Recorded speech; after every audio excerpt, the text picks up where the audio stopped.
Alright, so let's move into the next tab, which is strategies. Now, as of now, we have two strategies, which is the basic strategy and the probability strategy. Now, the basic strategy is available for all versions of Forex Killer, whether it's version 2 or 3 or 4, 4.12, whatever you've got.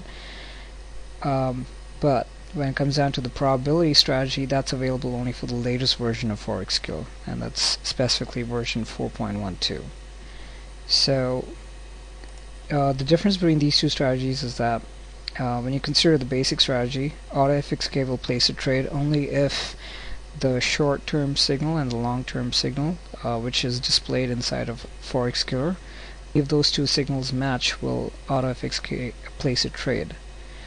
Whereas with the probability strategy, what happens is not only will that particular condition be considered, but besides that, you even have additional conditions here, which are related to the probability percentages, which you'll notice inside of Forex Killer.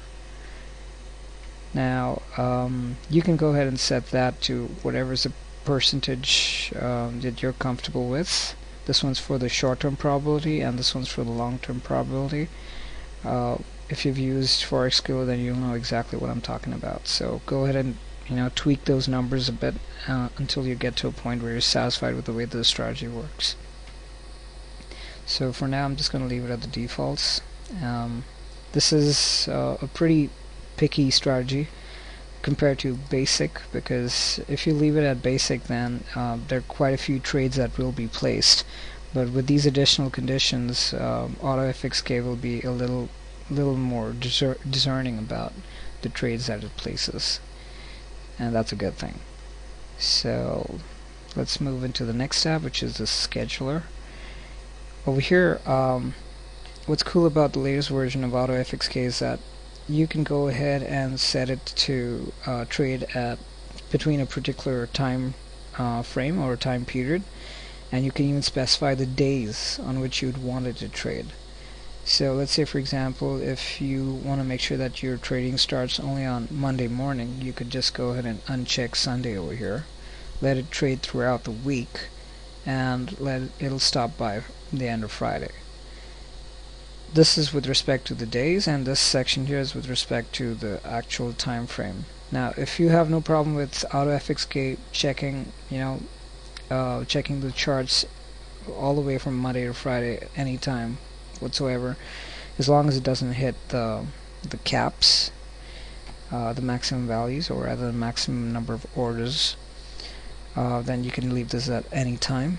Otherwise, if you'd prefer to go ahead and change the start time, there's a whole list of opening times that you could use here, and the best part is based on what you choose here, AutoFxK will automatically calculate the time, taking into consideration the GMT offset. Now, if you're in, say for example, on the eastern coast of the USA, then you would want to change this to -5, since it's 5 hours behind GMT. And let's say, for example, you want to start trading only from the New York Open, so you choose that, and then automatically over here this gets enabled so that you could choose a closing time as well. So let's say I want to finish, or rather I want AutoFxK to stop trading by the New York close. So this is what it'll do every day from Monday to Friday, as long as it doesn't hit any of the maximum trades. That's what the scheduler does. You can play around with this. It's highly flexible. If you want to go ahead and choose your own times, you can choose custom time over here, and then specify the exact time that you want. The same applies to the end time as well. Okay, so that's with respect to the scheduler. Now to the last one, where we talk about the mouse offset. What you have to understand about AutoFxK is that it works like a Windows macro, so there are certain times when AutoFxK will take control of your mouse, and it'll attempt to use the cursor or rather try to get it to certain destinations, and if it's not able to reach that particular button or that area, then you'd have to adjust it using the offsets here. I'd suggest you leave this section until you've tried out the test shortcuts, which is Alt 0 and Control 0. So once you try those shortcuts, you'll get a better idea as to what is the offset required for the mouse cursor to reach its intended destination. Okay, so now that we're done with the basic settings, let's just go ahead and save this. And that's that for now.